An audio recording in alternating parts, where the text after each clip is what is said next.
So, yun. What's up mga kabagis? This is Jubilito TV Official at eto na naman po muli ang isang edisyon ng ating reaction video mga kalingap at kabagis. No? Pero bago po lahat, syempre po, no, mega love shoutout po muna kay Kuya Val Santos Matubang, kay Ate Edna Vlogs, kay Kalingap Rab, Kalingap Netizens, Kalingap Subscribers, Kalingap Supporters, Kalingap Partners, Kalingap Reactors, Team Bios, Team Karepa, Team Strikers, Team Watchers, ayan po. Mega love shoutout po sa inyong lahat. So, ito na nga mga kalingap at kabagis, no? For today's reaction video, magre-react lang po ako dito sa nangyari sa isa sa considered po nating naging beneficiaries ng isa sa mga sikat na charity vlogger, no?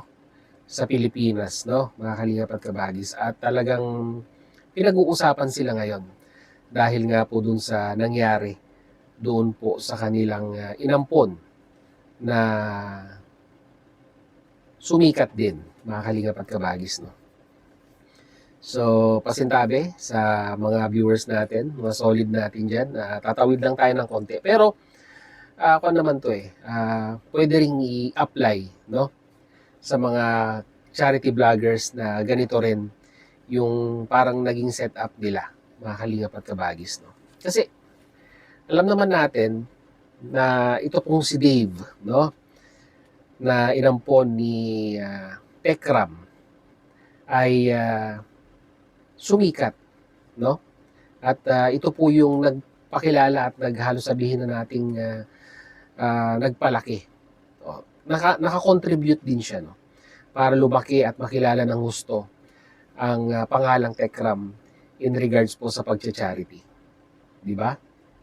Minahal yung bata minahal si Dave ng mga viewers at ng mga sponsor. Kaso nga lang mga kalingap at kabagis, no, in a turn of event, sabi nga po nila, ay nagbago po ang lahat. Di ba?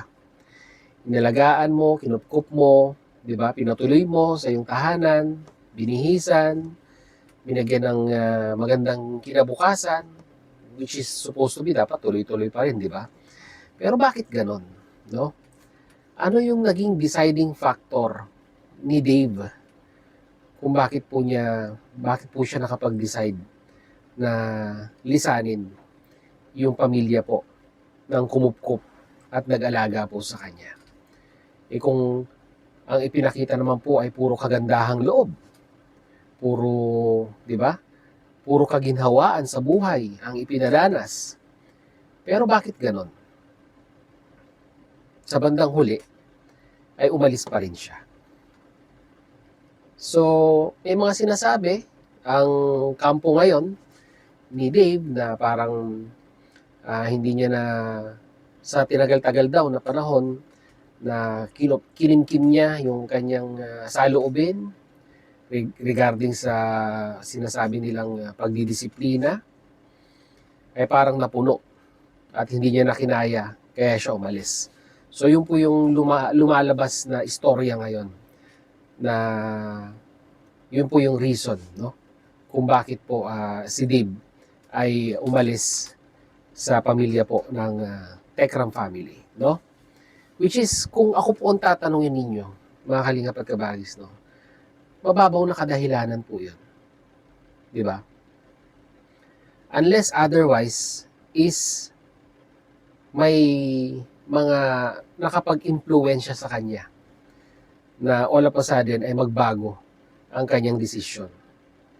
Hindi doon sa pamilya po nila Tekram, bagkos doon po sa mga taong nakakahalubilo niya, nakakausap niya, at nagkakaroon siya ng pagbabalanse sa mga bagay-bagay kung yung bang pakikitungo niya ay dapat niya pang ituloy sa pamilya po ng Tekram family, no? Mga kalingap at kabagis, no? So yun, nangyari na nga, umalis. At may mga istoryang binitawan. At alam naman po natin na ito pong si Dave ay marami ding sponsor, di ba? Naging endorser pa nga, if I was not mistaken. At may perang involved, di ba? Lalong-lalo na yung mga binigay ng sponsor sa kanya. Ngayon, dito na papasok ngayon mga Kalingap at Kabagis, yung sinasabi ko po na ito dapat ang gawin ng mga charity vlogger na may ganitong senaryo. Di ba? Kasi unang-una sa lahat, hindi natin kadugo yan. Kahit nga yung kadugo natin nagkakaroon pa rin po tayo ng issue. Nagkakaroon pa rin po tayo ng problema. What else more kung hindi natin siya kamag-anak talaga or bloodline ika nga.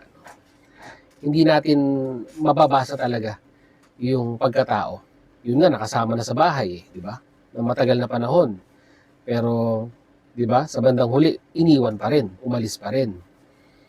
At kagaya na sinabi ko kanina, deciding factor, may mga sponsor yan, ano ngayon ang gagawin doon sa perang naipon na supposed to be ay para nga dun po kay Dave.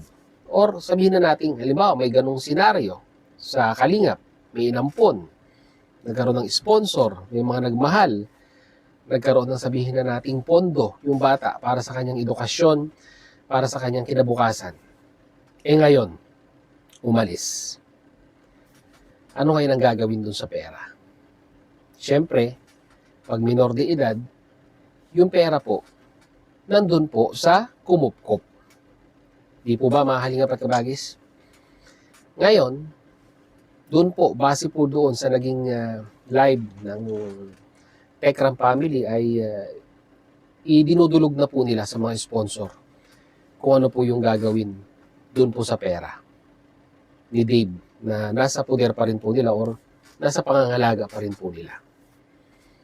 So, ano ang gagawin? Diba? Tama po yung naging desisyon, mga Kalingap at Kabagis ng Tekram family, na idulog sa mga sponsor kung ano ang gagawin doon sa ibinigay nilang tulong para doon kay Dave. Kung yun ba ay ibibigay nila or yung perang yun ay ida-divert na lang sa ibang mga beneficiaries ng Tekram family na pwedeng matulungan, mga Kalingap at Kabagis. Kasi, syempre, pinaghirapan ng sponsor yan, yung desisyon ay nasa kanila pa rin, mga Kalingap at Kabagis. No? Pero, kung ako po ang inyong tatanungin, kasi may mga nagsasabi na huwag nang ibigay na lang sa ibang beneficiaries kasi umalis na, o ganyan, may karapatan pa rin po si Dave na sabihin na nating hingin yung kanyang opinion regarding dito kahit siya po ay umalis na sa poder ng Tekram family. Kasi unang-una sa lahat, di ba, pinagkaloob ng sponsor yan para doon po sa bata. Pero kung yun naman pong magiging desisyon ay para sa edukasyon, di ba? Gawin na lang trust fund, mga Kalingap at Kabagis, no? Para nakasecure yung pera doon po sa edukasyon ng bata. Kasi kung perang buo ang ibibigay, napagkasunduan, sige, bigay na, sinabi ng sponsor na ibigay kay Dave, kung perang buo ang makukuha, malamang sa malamang, baka ma-mismanage po yung pera. Ay, alam nyo naman, siyempre, kung wala kang financial advisor, tapos medyo malaki-laki, yung perang hahawakan mo or ibibigay sa'yo, malamang sa malamang, malulustay lang po yan at masasayang. Kaya, kung ako pong tatanungin ninyo, gawin na lang pong trust fund or educational fund yung mga binigay ng sponsor kay Dave. Kung willing naman po yung mga sponsor na ganun yung gawin. Para at least, kung gusto niyo makapag-aral, ay nakatulong pa rin ang family Tekram sa kanya at hindi na lustay yung perang ibinigay ng mga sponsor. Diba?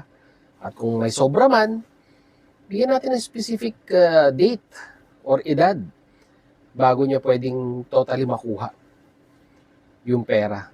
No? Mga Kalingap at Kabagis. Para magamit niya rin pagkatapos ng kanyang pag-aaral. Yun lang naman po ay aking suggestion. mga kalingap at kabagis, no?